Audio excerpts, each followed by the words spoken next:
Hi everyone, welcome to the fourth webinar from the Performance and Wellbeing team. It's myself and Steph again with you today, and today we're going to be talking a little bit around confidence, what is confidence and the potential impact it can have on your performance, and how we can start to build confidence in what we do and take that forward into competition. So the first thing I want you to do, to get started straight away, is pause this video in a second and have a little think about, I want you to write down, how would you recognise that someone is confident? Just want 3 points. What would you look for that would make you say that person's a confident person? And then all I want you to do is write a couple of points about how that would make you feel. So just have a go at that now. Pause, do those points, and then we'll carry on. Okay, so now that you've completed your task, you've got a list of points that's about how you would recognise it and how it makes you feel. It's important to understand what confidence is. Now, sometimes we get stuck with confidence because we think about it as being something that you can't actually change. You either have it or you don't have it. But confidence is a belief. It's about how you think about a certain situation. And it's about the belief in your ability to manage achievement of a certain task. So depending upon what situation that you're in, it's about your belief that you can actually achieve a situation. And that belief, that thought that you have about the belief affects how you feel, and that affects your behaviour.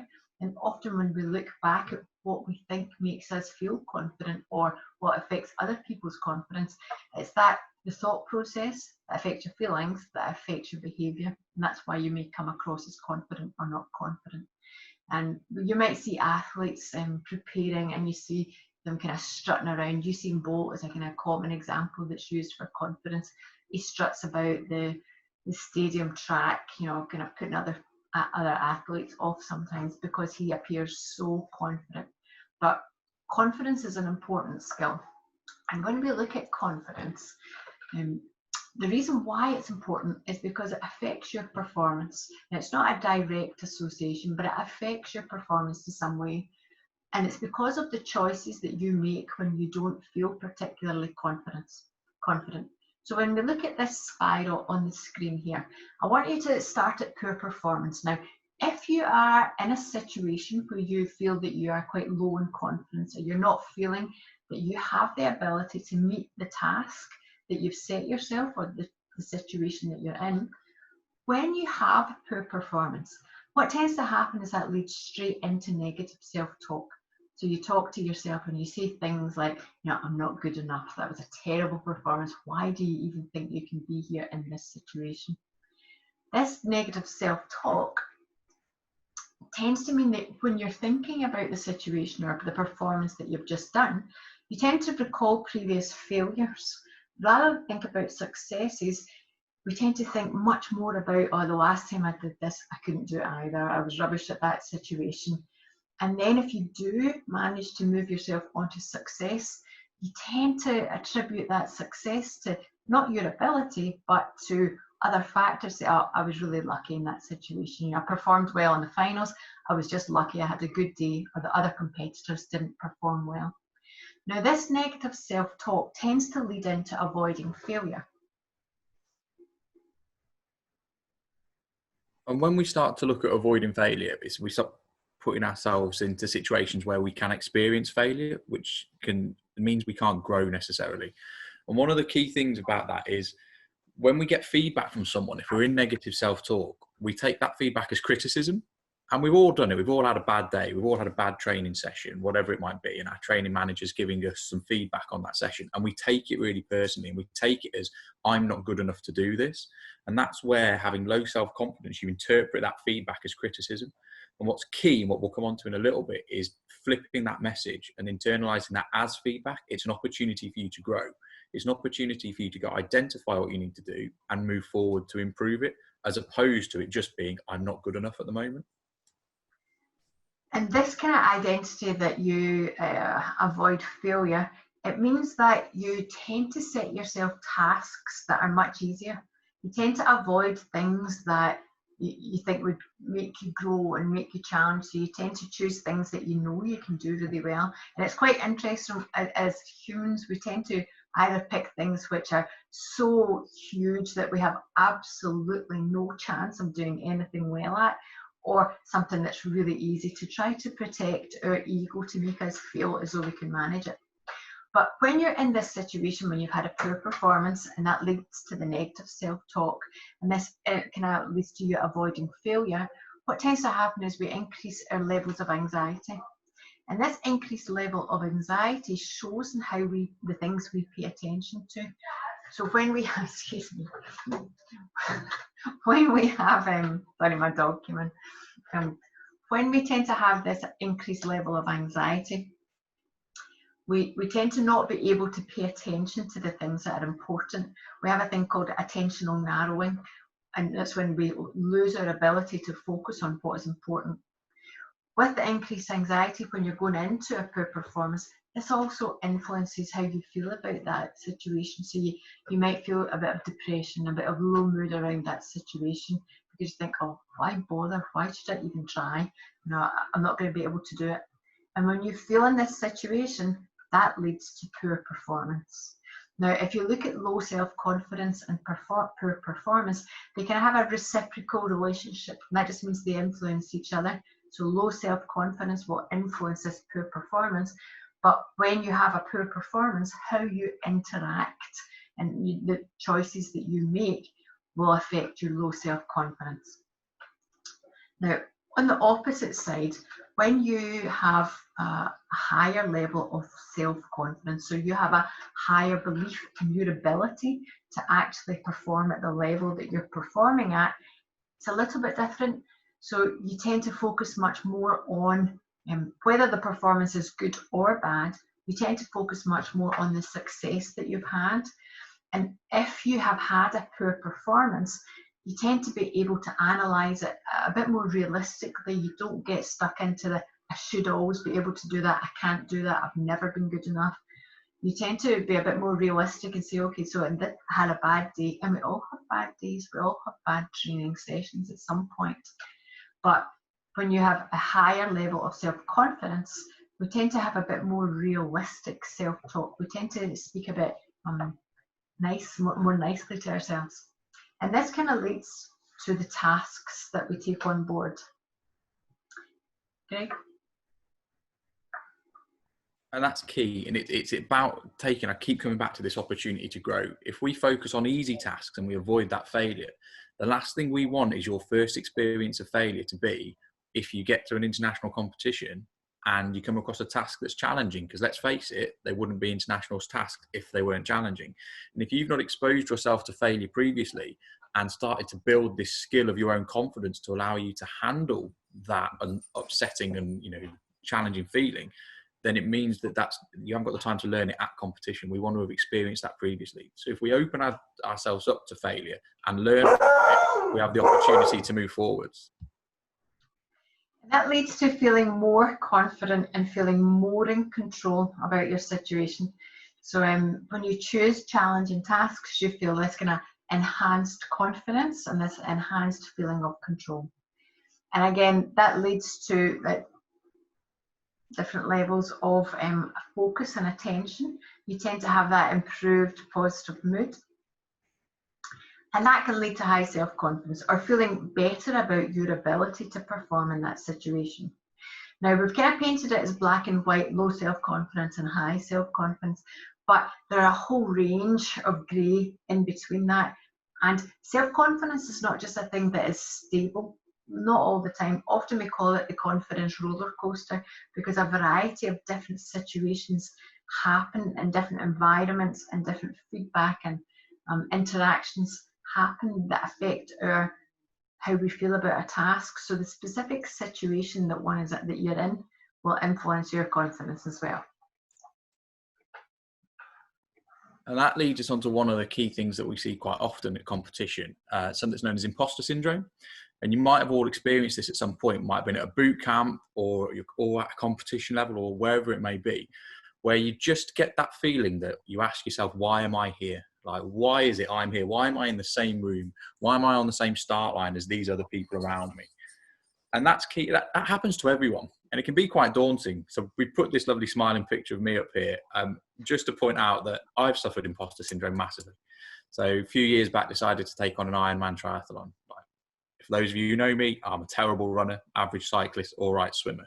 This is me on the start line about to go in, and makes me laugh because look at everyone else's face. Everyone else is so dialed in and so focused and so keen. And I'm just grinning because I'm like, I am so lost right now. What am I doing here? However, at that point, could have gone one or two ways. It could have been, I decide, what am I doing here? And I run away and I get panicky and I'm about to go into the water with a couple of thousand other people and have a terrible event. Or you flip it and you go, well, actually, do you know what? I've done my training. I know my processes. I know what I can and can't do. So I'm going to go and try it. And I'm going to do the best that I can with it.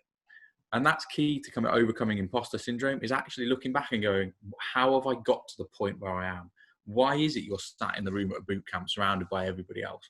Well, you must have done something to get to this stage already. And the same thing can happen when you go to an international level competition, is it's that next step up. But you've done something, whether it's through your next few training sessions, it's through team selection to get to that point. So it's really key that you always look back about what it is that you've done to allow you to get there.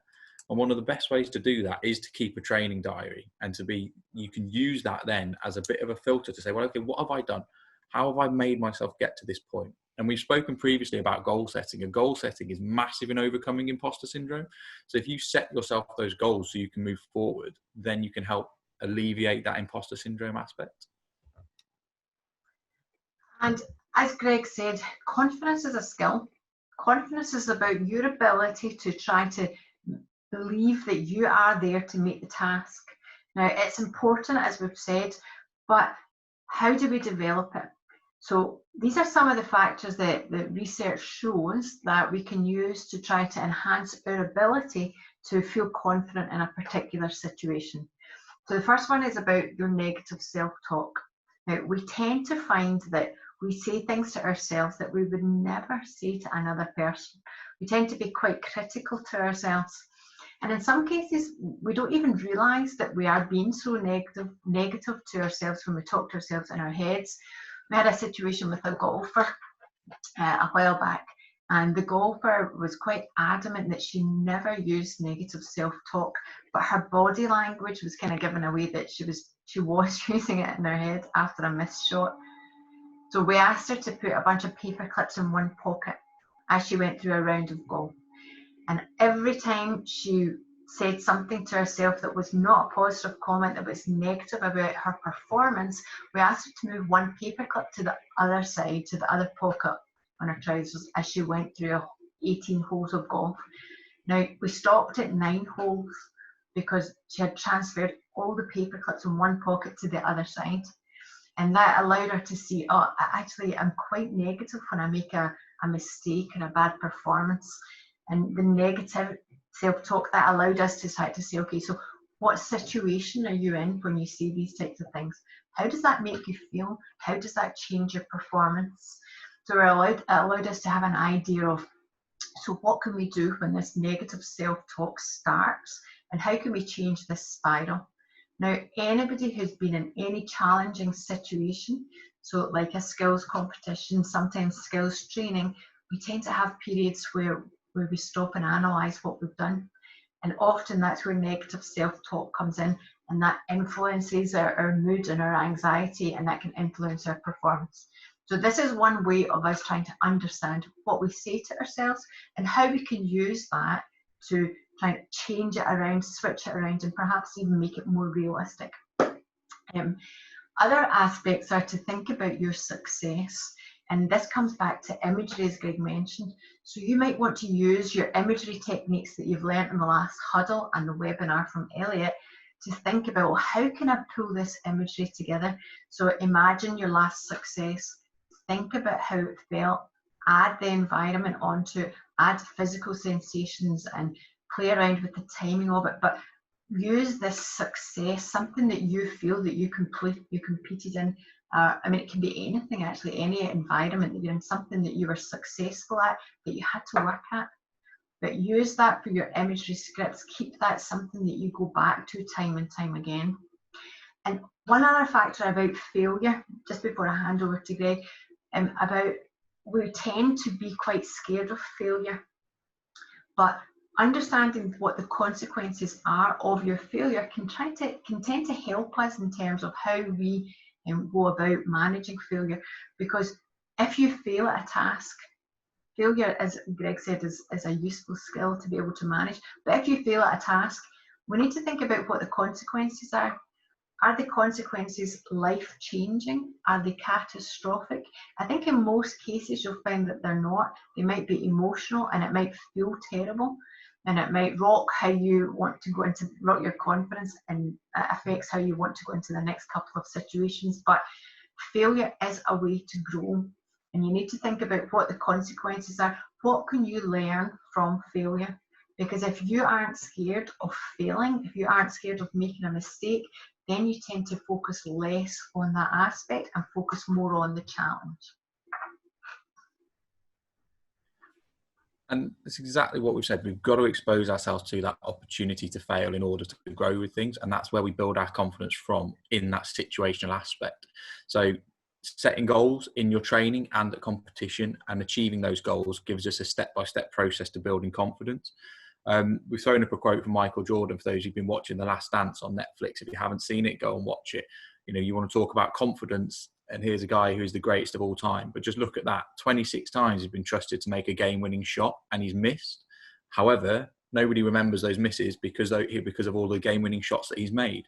And that's what we've got to do. If he never put himself in a position to expose himself to missing those shots, he would never take a game-winning shot and wouldn't be the level that he's at now and the worldwide superstar he became. So it's really key that we start to think about how we can make sure that failure isn't the end and how we grow from it. And that's where the training bank comes in, making sure we've got these training experiences, so we know we've already felt it somewhere along the way. So when we get to competition, we can deal with the feelings we then get, and we don't end up in that negative cycle that we saw right at the start of the presentation.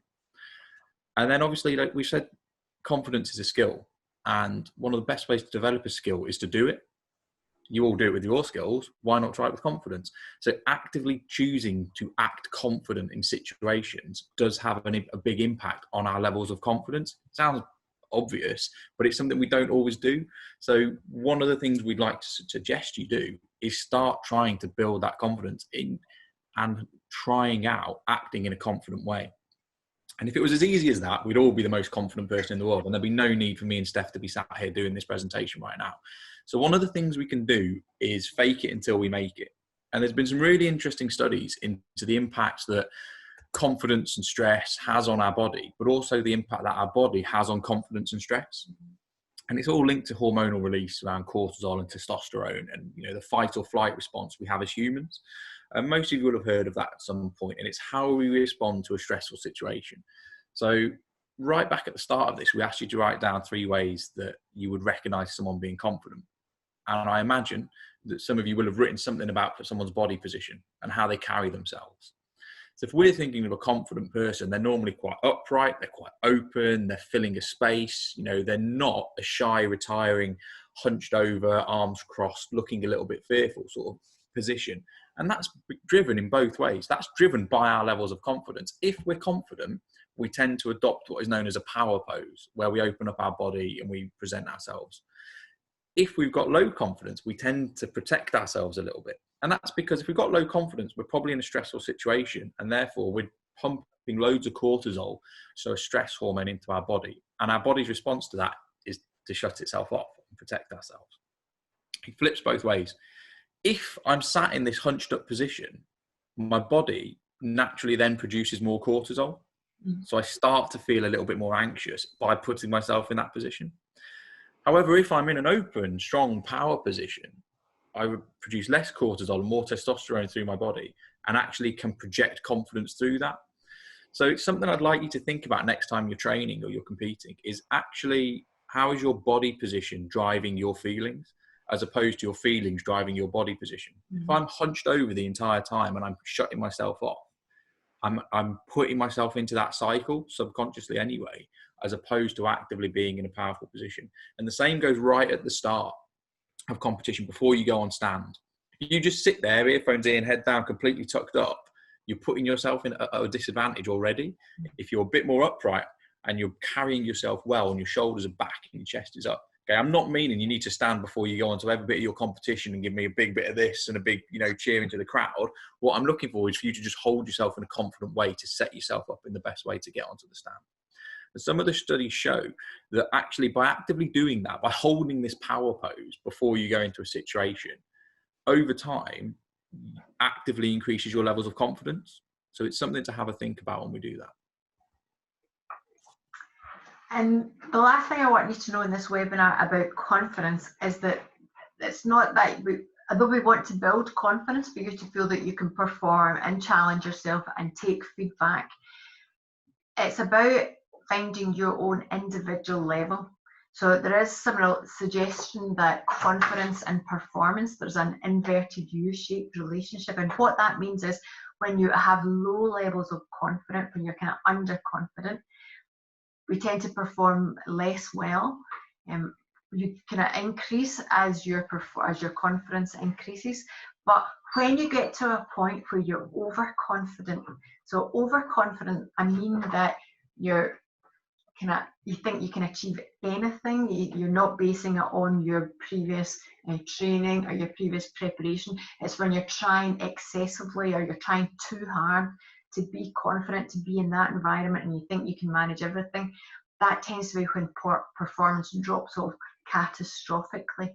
So with performance, everybody with their confidence, everybody will be have a different point where it's just right for you. You might perform well. If you think about athletes, Usain Bolt performs really well when he's really high on that confidence. Roger Federer, on the other hand, doesn't give you as much in terms of how confident he's not doing the big power poses, or he's confident in himself. He believes that he has the ability to achieve the task at hand. So his confidence, if you look at him, would be kind of a little bit further down that line. So we're all different, but it's important for you to start to think now, where do I perform best? Do I perform best when I feel that I can achieve the task? Do I perform best when I feel like I need this challenge to get me to the kind of right level of confidence for performance? But it's just important to recognise that there can be a point when we go too far, but that's usually when we're trying to compensate for not feeling hugely confident and we go too far in the opposite direction. Okay, the huddle task. Okay, so before you come onto your huddle next week with the performance and wellbeing team, we'd just like to do a couple of little things. And it kind of builds on some of the stuff that you did with Elliot around the imagery aspects as well.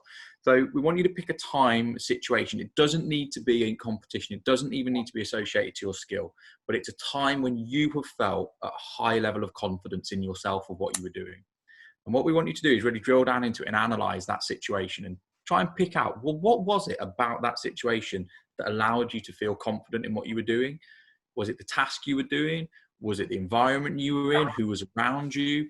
Was it your preparation of how much you'd done prior to completing that task? And we just want you to take it and spend a bit of time really thinking about, why did I feel confident in that? And it's difficult to do that. And it's difficult sometimes to actively pick out those reasons. And it's easy to go, it's because it was something easy that I was doing. That was great, but why was it easy? So spend a little bit of time really analysing it to try and come up with those reasons. Then what we want you to do is start building this training bank of experiences again. Is think, okay, that's one experience where I was confident. How can I use that when I'm going to face a situation at a competition where I might be a little bit more uncertain in what I'm doing? And start drawing those links. Because if we start drawing those links now, it means that should we come across a difficult moment during our competition, we can actively draw back on that previous experience. And that's what we need to start doing, is adding those into it. Steph, I think you want to do a little bit on negative self-talk as well. Yes, and I would like you to have a think about your negative self-talk. Now, you might say to yourself, I don't speak negatively to myself, but in one 24-hour period, I would suggest there's a few things that you might say that are not conducive to you feeling good about yourself. So what I would like you to do is, over one 24-hour period, I want you just to write down all the negative things that you say to yourself. It would be great if you have time to write down what has just happened before, what situation has just occurred that has made you say this negative thing to yourself. Now, this is useful. It's useful because you start to build up a bank of when this kind of internal critic that we have in our heads, when that starts to get in the way of our performance. So before the next huddle, write down a list of all the negative things that you say to yourself, because there are different types. You know, there's the I must and I shoulds, and you know, the kind of really derogatory ones.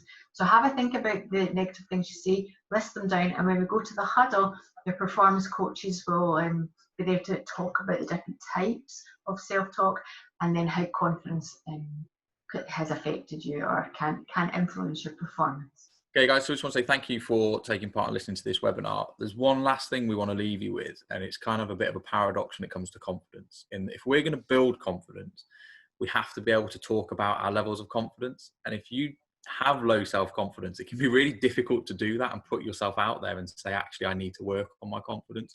So all I can do is really encourage you to, as Steph said, speak to myself, speak to Steph, speak to the performance and wellbeing team. If you think you need some support in developing your confidence, there's loads of time that we can work on it, and there's loads of stuff we can do with you to help build it. So it's just overcoming that first step to have that conversation. Okay, so in this huddle, we looked at, in this webinar, sorry, we looked at confidence, what it is, what we need it for, why it's important, and some of the different ways in which we can really develop our skills to enhance our ability to use confidence strategies. If anybody has any questions, you know, or anyone wants to ask for advice on how to use these different tactics, please get in touch with either Greg or myself, or the performance coach who is running the huddle for you. Thank you very much for listening, and take care, and see you at the next one.